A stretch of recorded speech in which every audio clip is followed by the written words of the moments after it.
سنا جائے، عمل کی نیت سے سنا جائے۔ والسمع والطاعہ، سنو اور مانو۔ وَإِن تَأَمَّرَ عَلَيْكُمْ عَبْدٌ حَبَشِيٌّ، چاہے کوئی حبشی غلام تمہارا امیر بنا دیا جائے، ایک حبشی کالا کلوٹا غلام تمہارا اگر امیر بنا دیا جائے تو اس کی سنو اور مانو۔ یہ نہیں کہ غلام ہے یا دیکھنے میں کالا کلوٹا ہے تو اس کی بات ہم نہیں مانیں گے۔ یعنی بتانا یہ ہے کہ اپنے امیر کی مان کے چلو، بڑوں کی مان کے چلو۔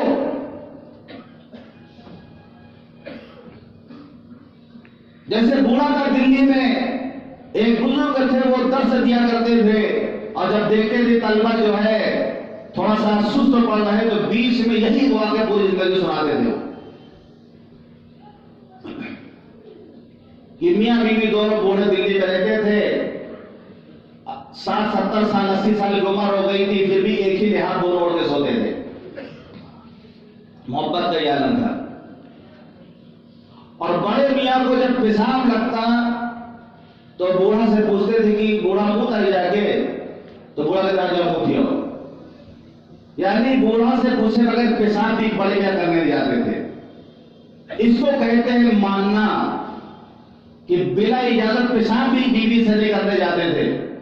تو اتنی بات کہتے تھے طلبہ ہنسنے لگتے تو پھر درس شروع ہو جاتا تھا۔ فرمایا والسمع والطاعہ، سنو اور مانو۔ وَإِن تَأَمَّرَ عَلَيْكُمْ عَبْدٌ حَبَشِيٌّ، پھر آپ نے فرمایا وَمَن يَعِشْ مِنكُمْ فَسَيَرَىٰ اخْتِلَافًا كَثِيرًا، تم میں سے جو بعد میں زندہ رہے گا بہت سارے اختلافات دیکھے گا،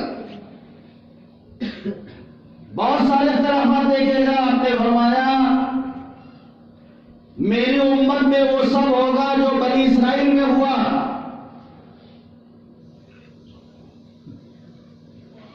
یہاں تک کہ اگر بنی اسرائیل میں کوئی ایسا بدبخت پیدا ہوا ہوگا جس نے اپنی ماں کے ساتھ علانیہ زنا کیا ہوگا، تو میری امت میں بھی ایسا بدبخت پیدا ہوگا جو علانیہ اپنی ماں کے ساتھ منہ کالا کرے گا۔ فرمایا بنی اسرائیل 72 فرقوں میں بٹے، میری امت 73 فرقوں میں بٹے گی۔ کلہم فی النار الا ملۃ واحدہ، سب جہنم میں جائیں گے سوائے ایک فرقے کے۔ صحابہ نے پوچھا اللہ کے رسول کو کون سا فرقہ ہوگا؟ فرمایا ما انا علیہ واصحابی، جس پر میں ہوں اور میرے صحابہ ہیں۔ میرا طریقہ، میرے صحابہ کا طریقہ جو ہے، جو اس پہ عمل کرے گا وہی فرقہ ہوگا جو فرقہ ناجیہ ہوگا، جو جہنم سے بچ کر جنت میں جائے گا۔ 72 فرقے جہنم میں جائیں گے، صرف ایک فرقہ جنت میں جائے گا، ما انا علیہ واصحابی، جس پر میں وہ اور میرے صحابہ ہیں۔ اس لیے آپ نے آگے فرمایا فعلیکم بسنتی، دیکھو میری سنت کو مضبوطی سے پکڑنا، وسنت الخلفاء الراشدین المہدیین، اور ہدایت یافتہ خلفاء کی سنت کو مضبوطی سے پکڑنا۔ یہ کہہ کے مت چھوڑ دینا کہ یہ سنت تو حضرت عمر نے شروع کی، یہ چیز حضرت عثمان نے شروع کی۔ فعلیکم بسنتی، میری سنت میں بھی چلنا ہے، وسنت الخلفاء الراشدین المہدیین، اور ہدایت یافتہ خلفاء کی سنت میں بھی چلنا ہے۔ یعنی رسول اللہ صلی اللہ علیہ وسلم کی سنت کو بھی اپنانا ہے اور صحابہ کرام کی سنتوں کو بھی اپنانا ہے۔ عضوا علیہا بالنواجذ، آپ نے فرمایا جس طرح کہ کوئی چیز دانتوں سے مضبوط پکڑ لی جاتی ہے، آدمی دانت سے دبا کے پکڑتا ہے زور سے، اس طریقے سے آپ نے فرمایا کہ میری سنت کو اور خلیفہ کی سنت کو مضبوطی سے پکڑو۔ وَإِيَّاكُمْ وَمُحْدَثَاتِ الْأُمُورِ، پھر آپ نے فرمایا دیکھو دین میں نئی نئی باتیں ایجاد کرنے سے بچنا۔ فَإِنَّ كُلَّ مُحْدَثَةٍ بِدْعَةٌ، ہر بدعت گمراہی ہے، وَكُلُّ بِدْعَةٍ ضَلَالَةٌ، ہر بدعت گمراہی ہے۔ آپ نے فرمایا ہر بدعت گمراہی ہے۔ تو حضور پاک صلی اللہ علیہ وسلم کی سنت اپنانے میں صحابہ کرام کے تعامل اور جن پر ان کا اجماع ہوا ہے ان کو اپنانے ہی میں ہماری کامیابی ہے۔ ایک سنت تو وہ ہے جو ظاہری سنت ہوتی ہے، جس کو ہم لوگ جانتے ہیں کہ ظاہری سنت ہے اور لوگ اس کو اپنانے کی کوشش کرتے ہیں جن کو اللہ توفیق دیتا ہے، جیسے مثال میں داڑھی رکھنا سنت ہے، یہ ظاہری چیز نظر آتی ہے۔ یہ جو نہیں رکھتے وہ لوگ کچھ کہوں گا نہیں، جو رکھتے جن کو اللہ نے توفیق دی ہے۔ بیچ میں ایک دو بات اور کہہ دوں، مسجد میں بعض لوگ نماز پڑھنے آتے ہیں، جیسا بھی قالین بچھی ہوئی ہے تو وضو کا جو رومال ہوتا ہے ان کا اس کو اچھے سے بچھاتے ہیں کب اپنے سامنے، لگتا ہے کہ گھر کا مصلی ہے کوئی ان کا۔ بھائی یہ مسجد ہے، ابھی آپ نماز پڑھ رہے ہیں، ایسا میں کوئی اور جگہ نماز پڑھے گا، اس رومال میں آپ منہ پوچھتے ہیں اور اللہ نہ کرے ناک پوچھتے ہوں، اس میں آپ کیا پوچھتے ہوں، اور اس کے بعد وہ لوگ جو بچھا دیتے ہیں سامنے، یہ جو ہے ادب کے خلاف ہے، یہ نہ کرے مسجد میں، کیونکہ دوسروں میں کراہیت ہوگی۔ دوسری چیز یہ ہے کہ بعض لوگ نماز میں آتے ہیں، کبھی کبھی ایسا محسوس ہوتا ہے بہت زور زور سے تسبیح پڑھتے ہیں، تو اس میں کیا تحیات اتنی زور سے پڑھیں گے، اگر سارے لوگ اتنی زور سے پڑھنے لگیں گے سب بھول جائیں گے۔ تو خدا کے واسطے جو لوگ تھوڑا زور زور سے پڑھتے وہ آہستہ پڑھے، دوسروں کو نہ سنائے، اپنے من میں وہ پڑھے، خود سنے وہ۔ اس سے کیا ہے کہ ہم لوگ کو اگر بھول سکتے ہیں، رکعت بھول سکتے ہیں، یہ دو چیزیں بتانا ضروری تھی، تو ان چیزوں کا خیال رکھیں آپ۔ تو میں عرض کر رہا تھا کہ ظاہری سنت ہے، لوگ عام طور پہ جانتے ہیں، لیکن باطنی سنت بھی ہے جن کو ہمیں اپنانا چاہیے۔ باطنی سنت جیسے کہ ترمذی شریف کی روایت حدیث کے راوی حضرت انس رضی اللہ عنہ، وہ فرماتے ہیں کہ قال علی رسول اللہ صلی اللہ علیہ وسلم، حضرت انس رضی اللہ عنہ فرماتے ہیں کہ مجھ سے حضور پاک صلی اللہ علیہ وسلم نے فرمایا، یا بنی ان قدرت ان تصبح وتمسی وليس في قلبك غش لأحد فافعل، ثم قال لي وذلك من سنتي ومن حب سنتي فقد حبني ومن احبني كان معي في الجنة۔ آپ نے فرمایا بیٹے اگر تم سے ہو سکے تو تم اس بات کی کوشش کرو کہ تم صبح اور شام اس حال میں کرو کہ تمہارے دل میں کسی کی طرف سے بغض، کینہ، کپٹ، کھوٹ نہ ہو، تمہارا دل بالکل صاف ہو ہر ایک کی طرف سے۔ پھر آپ نے فرمایا یا بنیا یہ میری سنت ہے، یعنی دل میں کسی کی طرف سے، کسی بھی صاحب ایمان کی طرف سے کوئی کینہ کپٹ دل میں نہ ہو۔ فرمایا وذالک من سنتی، یہ میری سنت ہے۔ ومن احب سنتی فقد احبنی، جس نے میری سنت سے محبت کی اس نے مجھ سے محبت کی۔ ومن احبنی کان معی فی الجنہ، اور جس نے مجھ سے محبت کی وہ جنت میں میرے ساتھ رہے گا۔ یہ باطنی سنت ہے کہ ہر ایمان والے کی طرف سے اس کا دل صاف ہو۔ رات میں بستر پہ جب لیٹے تو سوچیں ایسا تو نہیں کسی ایمان والے کی طرف سے ہمارے اندر بدگمانی پیدا ہو، کسی کی دشمنی، کینہ کپٹ، بغض، عداوت کوئی کسی کی طرف سے ہمارے دل میں تو نہیں ہے۔ استغفار کر کے اس کو معاف کر کے سویا۔ اس لیے کہ حدیث میں آتا ہے مسلم شریف کی روایت، آپ نے فرمایا ہر دوشنبہ اور پنج شنبہ جانتے ہیں کس کو بولتے ہیں؟ پنج شنبہ، یہ فارسی ہے، دوشنبہ کو تو لوگ جانتے ہیں، لیکن پنج شنبہ یہ فارسی لفظ ہے، یہ جمعرات کو کہتے ہیں۔ ہر پیر اور جمعرات کو بندوں کے اعمال کی پیشی ہوتی ہے، ان میں سے جو اللہ سے معافی مانگتا ہے اللہ اس کو معاف کر دیتا ہے، سب کی معافی ہو جاتی ہے سوا ان دو لوگوں کے، ان کی معافی روک دی جاتی ہے وہ دو لوگ جو آپس میں کینہ رکھتے ہیں، کہہ دیا جاتا ہے کہ ان کے اعمال والد رکھو، جب تک یہ اپنے دل سے کینے کو ختم نہیں کر لیتے ان کا عمل قبول نہیں ہوگا۔ بہت ڈرنے والی بات ہے، دلوں کو اپنے آپ صاف رکھیں۔ یہ فرمایا وَذَلِكَ مِن سُنَّتِي، میری سنت ہے، یہ باطنی سنت ہے جو اچھے اچھے میں نہیں آج، خواص میں نہیں، عوام میں نہیں۔ تو یہ بہت بڑی بات ہے کہ ہمارا دل ہر ایک کی طرف سے بالکل صاف ہو، کیونکہ ظاہر سی بات ہے اگر دل کے اندر کینہ ہوگا اس کا نتیجہ سامنے آئے گا کہ اگر اس کو کوئی تکلیف پہنچے تو ہم کو بہت مزہ آئے گا، اس کو اگر کوئی تکلیف پہنچے گی تو ہم کو بہت مزہ آئے گا، اس کو دیکھ کر اس کو پریشانی میں دیکھیں گے تو ہم کو اچھا لگے گا، اس کو بیماری میں دیکھیں گے تو ہم کو مزہ آئے گا، یہ فطری بات ہے۔ آپ نے فرمایا اپنے بھائی کی پریشانی کو دیکھ کر خوش مت ہو، ایسا نہ ہو کہ اللہ اس کو اچھا کر دے اور تمہیں اس مصیبت میں مبتلا کر دے۔